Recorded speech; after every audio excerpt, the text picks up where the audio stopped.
What's the red dress? Always the red dress. Always the red dress. Like a bobblehead doll. Transgenders.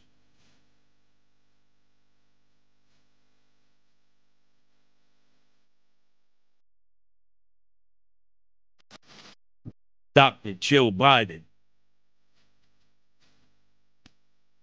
The cover girl on Vogue. 3 snaps up. Annie Leibovitz, photographer. Oh, I'm stuck here. I refuse to read Vogue because they always have perfume in it. And I don't want to be doused with perfume, that cheap perfume that's in every Vogue magazine.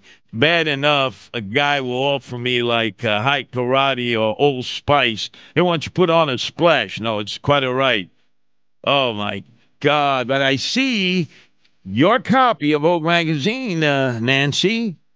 3 snaps up. I see Joe Biden on it in a sultry, like, looks like a gown.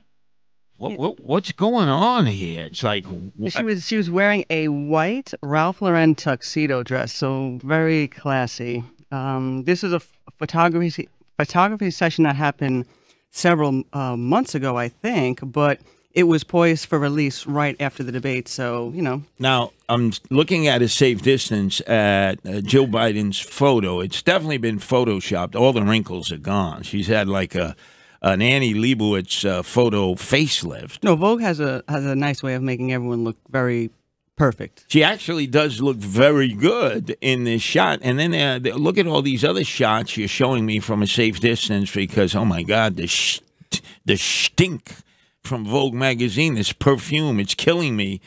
But you read it. I didn't, nor would I, because I am very secure in my manhood, and real men don't read Vogue. Transgenders do, women do, femme fatales do. So you're in safe territory. Could you let us know what this cover story says about the woman who basically is the president of the United States? I'm deeming her the first female president of the United States. Well, it started off with the cover line of "We decide our future." Hold on a sec. So it ain't Joe. It's now we. It's like it's almost like, remember what Bill Clinton originally said: "You elect me, you get Hillary." So it's 2 for 1. So basically, when the country elected Joe Biden, unbeknownst to them, they got 2 for the price of 1. Yeah, and you know, obviously the comments on most of the story is that, you know, Joe Biden himself won't give one-on-one interviews, but here it was his wife was sort of given up as the spokesperson for the cause. And what's actually really interesting is that even though the everything was filmed a lot earlier, but they actually reached out to her for comment after a debate. So then she responds after that, "We will not let those 90 minutes define the 4 years he's been president. We will continue to fight." So she's the one who's continuing to, you know, sort of be the cheerleader, as it were, for, you know, the president, and then also let the public know that what their official pathway is, that we're just continuing until Election Day, and we have no signs of bowing out, and he's still a strong leader. But, you know, again, she's really speaking through herself and her strengths and what she thinks. So it does seem a little bit like she's kind of the puppet for him at this point. Well, I do take issue with what you said, Mrs. Sliwa. Probably the biggest softball interview I ever heard of any politician, anyone. I mean, number one, sycophant, toady, and lackey of Joe Biden clearly was Howard Stern. He not only asked the question, he answered the question when Joe Biden got into that frozen moment of his.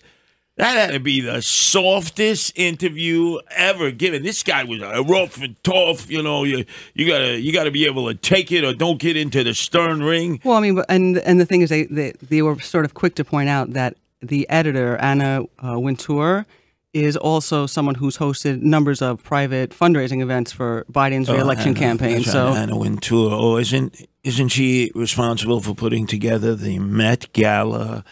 You know, where Eric Adams, swagger man with no plan, showed up with that I mean, what do you call that jacket he had? That theme jacket, remember? Well, he could certainly learn some lessons from her in terms of fundraising. So, there's something to pay attention to there. Yeah, well, that was the last time we ever saw Tracy, his boo, remember? That was like 2 years ago. Yeah, I think she was embarrassed about the jacket. She doesn't want to be seen with him again. My God, he's never been seen with her anymore. He's always with that lady in red now. Who's that lady?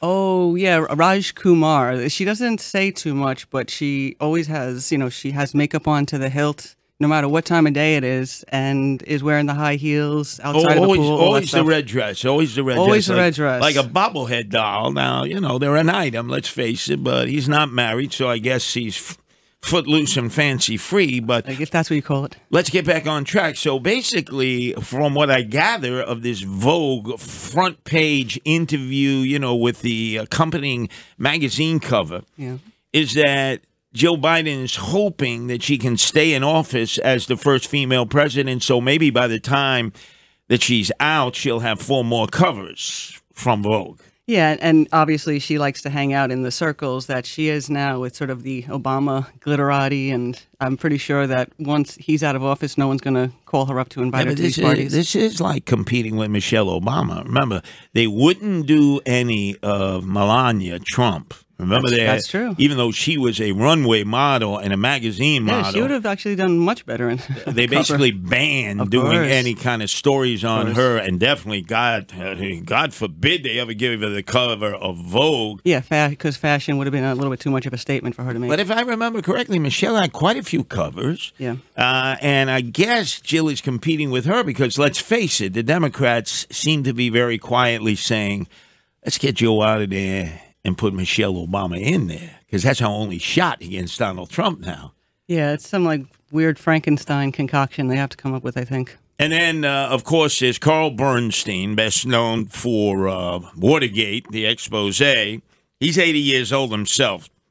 This could be one of the final nails in the presidential coffin of Joe Biden, because he has been very friendly towards Team Biden and very anti-Trump ever since Trump came down the escalators at Trump Tower in 2015, I believe it was, and announced he was running for the presidency of the United States, and there was 17 Republican candidates. Carl Bernstein from day one was all over Donald Trump, but he now claims that after having 20 conversations with key Biden aides and those who have been with him as funders and friends for years in his home state of Delaware, they have said that what you saw on Thursday night in that debate against Donald Trump, where he had a meltdown, was not an aberration.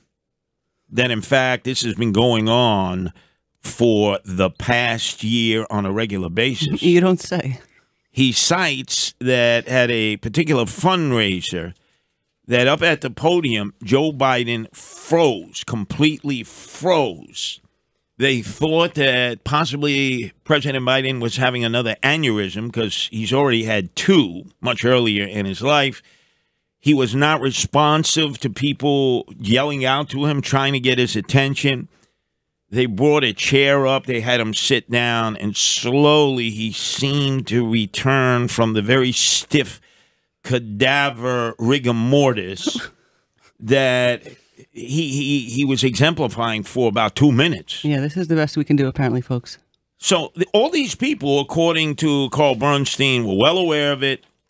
His chief of staff at the time, Ron Klain, family members, everybody, immediate associates and long-term donors were well aware that this was that Joe Biden was degrading by the day.